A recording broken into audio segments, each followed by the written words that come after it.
നമസ്കാരം, സമഗ്രയിലേക്ക് സ്വാഗതം. കരിയാട് പള്ളിക്കുനി അമ്പലപ്പറമ്പ് മഹാവിഷ്ണു ക്ഷേത്ര കമ്മിറ്റിയുടെയും മാതൃസമിതിയുടെയും നേതൃത്വത്തിൽ ചെണ്ടുമല്ലിപ്പൂക്കൾ വിളവെടുപ്പ് നടത്തി. വിളവെടുപ്പ് ചടങ്ങ് പാനൂർ നഗരസഭാ ചെയർമാൻ കെ.പി. ഹാഷിം ഉദ്ഘാടനം ചെയ്തു. പള്ളിക്കുനി അമ്പലപ്പറമ്പ് മഹാവിഷ്ണു ക്ഷേത്ര കമ്മിറ്റിയുടെയും മാതൃസമിതിയുടെയും നേതൃത്വത്തിൽ ചെണ്ടുമല്ലിപ്പൂക്കൾ വിളവെടുപ്പ് നടത്തി. വിളവെടുപ്പ് ചടങ്ങ് പാനൂർ നഗരസഭാ ചെയർമാൻ കെ.പി. ഹാഷിം ഉദ്ഘാടനം ചെയ്തു.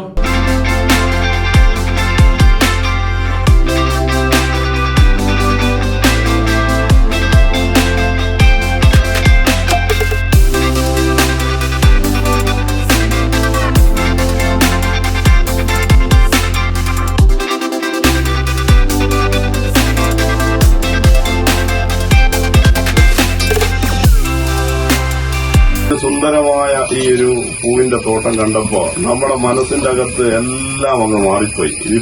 നമ്മളിപ്പോ ഇന്ന് വിളവെടുപ്പ് നടത്തിയാല് ഇതൊരു ശൂന്യമായ സ്ഥലമായി മാറും എന്നുള്ളതുമുണ്ട്. പക്ഷെ ഏറ്റവും സുന്ദരമായ ഒരു സ്ഥലമാണിത്. നേരത്തെ സൂചിപ്പിച്ചതുപോലെ അമ്പലപ്പറമ്പ് ശ്രീ മഹാവിഷ്ണു ക്ഷേത്രം, അതിന്റെ ഏറ്റവും ഒരു ബഹുസ്വരത കാത്തു സൂക്ഷിക്കുന്ന രീതിയിലുള്ള ഒരു ചടങ്ങുമാണ് ഇവിടെ. ഞാനിപ്പോ ഇറങ്ങി വരുമ്പോ തന്നെ സത്യത്തിൽ നമ്മുടെ മനസ്സിന്റെ അകത്തുള്ളൊരു പ്രാർത്ഥന, നമ്മുടെ കാൽപാദങ്ങൾ ഈ മണ്ണിലേക്ക് വെക്കുമ്പോൾ വിഷ്ണു പത്നി നമസ്തവ്യം എൻപാദം പൊറുക്കണേ, നമ്മൾ ഓരോ ആളുകളെയും പ്രാർത്ഥന ആ രീതിയിൽ ഈ മണ്ണിന്റെ അകത്തേക്ക് കാല് വെക്കുമ്പോൾ നമ്മൾ അങ്ങനെയാണ് ഭൂമിയോട് പറയുന്നത്, എന്റെ പാദത്തിന്റെ ഭാരം അത് ഈ മണ്ണിലേക്ക് വെക്കുകയാണ്, പൊറുക്കണേ എന്നുള്ള ഒരു അത്രമാത്രം ഒരു പ്രാർത്ഥനയോട് കൂടിയാണ് നമ്മളൊക്കെ ഈ മണ്ണിലേക്ക് ഇറങ്ങിയത്. ഏറ്റവും നല്ല രീതിയിൽ നമ്മൾ മറന്നുപോയ വഴിയിൽ കൂടി തിരിച്ച് നമ്മൾ സഞ്ചരിക്കുകയാണ്. കാരണം ഇതൊക്കെയാണ് ഈ നാടിന്റെ ബഹുസ്വരത, ഇതൊക്കെയാണ് ഈ നാടിന്റെ ഐക്യം, ഇതൊക്കെയാണ് ഈ നാടിന്റെ സൗഹാർദ്ദം, ഇതൊക്കെയാണ് ഈ നാടിന്റെ സംസ്കാരം, ഇതൊക്കെയാണ് നമ്മുടെയൊക്കെ സൗഹൃദങ്ങൾ. ഇതിവിടെയാണ് നമ്മുടെയൊക്കെ സ്നേഹത്തിന്റെ പരപ്പും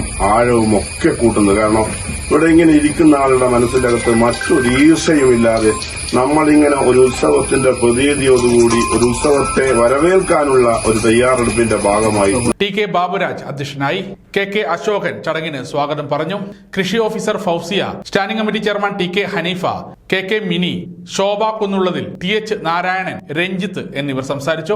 കൌൺസിലർ കെ മിനി ആദ്യ വിൽപ്പന നടത്തി. ക്ഷേത്രം ഭാരവാഹി രഞ്ജിത്തിന്റെയും മാതൃസമിതി അംഗം ഉഷയുടെയും നേതൃത്വത്തിലാണ് ചെണ്ടുമല്ലി കൃഷി നടന്നത്.